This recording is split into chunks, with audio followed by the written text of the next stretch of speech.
Buenos días para todos, mi nombre es Valeria Portela y mi grupo está conformado por Natalia Riascos y Valentino Villa. A continuación les vamos a presentar el caso clínico número 8. Esta es la tabla de contenido, aquí se encuentra el orden en el que vamos a desarrollar la presentación. Primero empezaremos con la presentación del caso clínico, continuaremos con un posible diagnóstico, después pasaremos a ver los exámenes clínicos que se utilizan para verificar la enfermedad y continuaremos con un versus de procesos bioquímicos alterados por la presencia de la patología y procesos bioquímicos en una persona sana. Y finalizaremos con una conclusión. A continuación vamos a presentar el caso clínico. Ingresa un niño caucásico de 3 años. El motivo de su consulta es tos crónica. Presenta familia con antecedentes de pulmón crónico y problemas estomacales y gastroenteritis. No presenta fiebre, pero presenta una temperatura corporal normal y presenta sudor caluroso. De esto podemos deducir que el posible diagnóstico puede ser la fibrosis quística. ¿Qué es la fibrosis quística? Esta es una enfermedad crónica, hereditaria y degenerativa. Esta enfermedad afecta a las células que producen la mucosa, el sudor y los jugos gástricos. Provoca que estos fluidos se tornen espesos y pegajosos. La fibrosis quística se da por un gen defectuoso. Este gen es el CFTR y está situado en el cromosoma 7. Este codifica el factor regulador de la fibrosis quística, que es una proteína que actúa a nivel de las membranas en el mecanismo de intercambio del ion cloro. Esta enfermedad le da lugar, como ya lo dijimos anteriormente, a un espesamiento, como a una mucosa. Y esto disminuye el contenido del agua, sodio y cloro en las secreciones. Esto provoca que se obstruya entre los tubos y los bronquios, los canales que transportan las secreciones, y ese estancamiento produce diferentes infecciones e inflamaciones, pues que destruyen los pulmones, el páncreas e incluso llegan a afectar lo que es la reproducción sexual. La fibrosis quística es la enfermedad de herencia autosómica recesiva grave más frecuente en población caucásica. Cuando se habla de población caucásica, se hace referencia a los grupos poblacionales originarios de Europa, África del Norte y Asia Occidental. Aunque la fibrosis quística es más frecuente en la población caucásica, su frecuencia en Latinoamérica oscila entre 1 de cada 3.862 recién nacidos. En Colombia no se conoce el dato exacto de los niños que nacen afectados por la enfermedad. Sin embargo, gracias a algunas investigaciones, se puede decir que cerca de 1 de cada 5.000 colombianos tendrán fibrosis quística. Los síntomas y características de esta enfermedad son: primero, el sabor salado de la piel. La piel se vuelve salada debido a los niveles elevados de cloruro. Segundo, los frecuentes problemas respiratorios, y entre ellos se encuentran la hipertensión pulmonar, que es un aumento de la presión en las arterias de los pulmones. Los vasos sanguíneos que transportan la sangre del corazón a los pulmones se estrechan y endurecen. Por esa razón, el corazón debe hacer un mayor esfuerzo para bombear sangre. Las sibilancias, que son un sonido silbante y chillón durante la respiración, que ocurre cuando el aire se desplaza a través de los conductos respiratorios estrechos en los pulmones. La sinusitis, que consiste en la inflamación de los senos paranasales. Esto puede ser por una infección u otro problema. Los senos paranasales son espacios huecos donde pasa el aire por el interior de los huesos que rodean la nariz. Tercero, la falta de peso. Eso provoca que las personas se sientan fatigadas o incapaces para realizar ejercicio. Cuarto, los problemas digestivos. Algunos de estos problemas pueden ser acidez estomacal, diarrea, estreñimiento intenso, grasa en heces o heces voluminosas. Quinto, el área de dolor. Esta se da en el abdomen a causa del estreñimiento intenso. Sexto, la tos. Esta tos puede ser con flema, con sangre o crónica. Séptimo, el desarrollo. El crecimiento es lento y hay un desarrollo o pubertad tardía, es decir, que hay un retraso en la pubertad.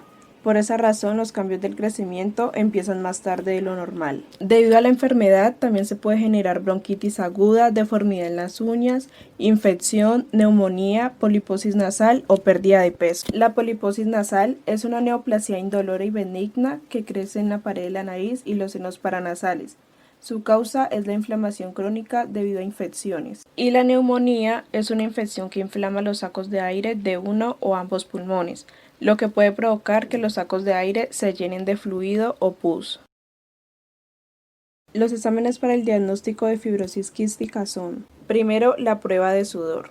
Para esta prueba se coloca pilocarpina. Este es un medicamento que causa sudor en una pequeña región del antebrazo y ahí se coloca un electrodo. Según los criterios para el diagnóstico de la enfermedad, se considera un valor positivo una concentración de cloruro superior a 60 milimoles por litro. Segundo, la elastasa fecal. Esta prueba mide la cantidad de elastasa en las heces. La elastasa es una enzima producida por un tejido especial del páncreas.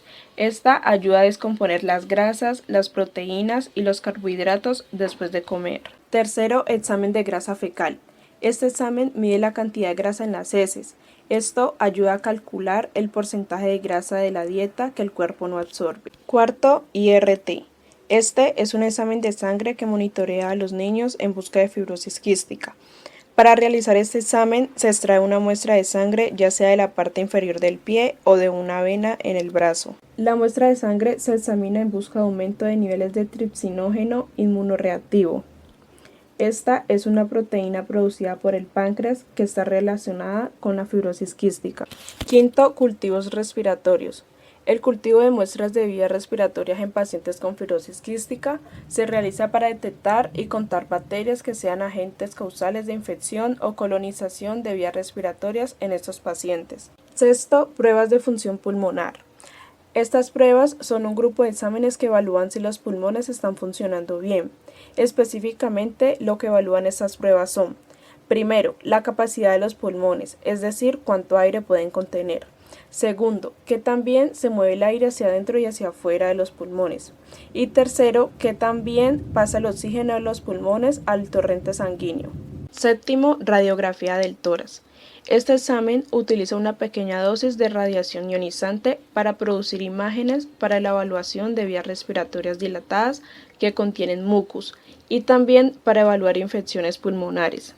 Octavo, tomografía computerizada. Para este examen se utiliza un equipo especial de rayos X y computadoras para producir varias imágenes detalladas del interior de los pulmones o intestinos.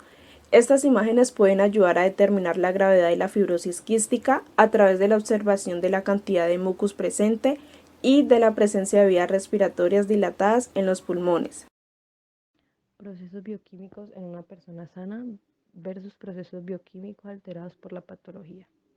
Empezamos por la alimentación. Como ven en la imagen, se muestra que arriba están los de consumo ocasional, que son los dulces y los embutidos y las grasas.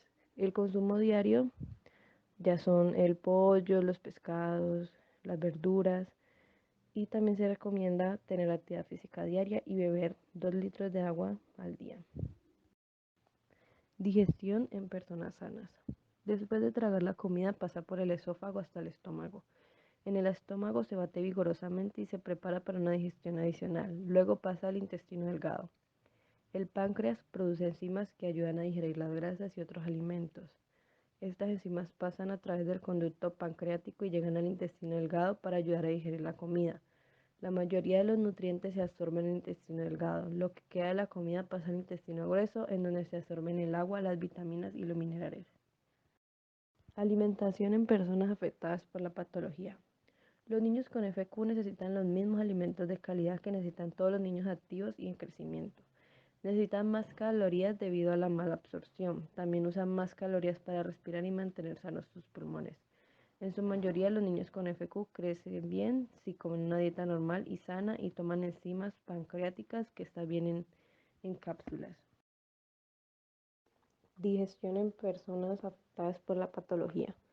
En la mayoría de las personas con FQ, las glándulas exocrinas en el páncreas producen secreciones tan espesas que las enzimas digestivas no pueden pasar por el conducto pancreático y no llegan al intestino delgado. Cuando no hay enzimas para procesar la comida no se digiere ni se absorbe bien, por lo que muchas de las proteínas, las grasas y los carbohidratos en los alimentos no se absorben y el cuerpo no puede usarlo. Esto se llama malabsorción. Los síntomas de la mala absorción incluyen los siguientes: poco aumento de peso, heces frecuentes, voluminosas, grasosas y de olor desagradable, dolor de estómago, exceso de gases. Sistema respiratorio en una persona sana. El aire se filtra, calienta y humedece la cavidad nasal y los senos paranasales. El aire tibio y húmedo pasa entonces a la tráquea y hacia el bronquio en cada uno de los pulmones.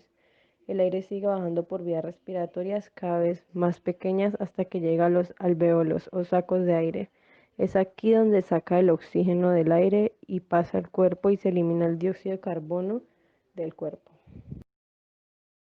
Sistema respiratorio en las personas afectadas por la patología. Las vías respiratorias del pulmón se obstruyen con el moco espeso y se infectan. Las infecciones causan una enfermedad pulmonar crónica.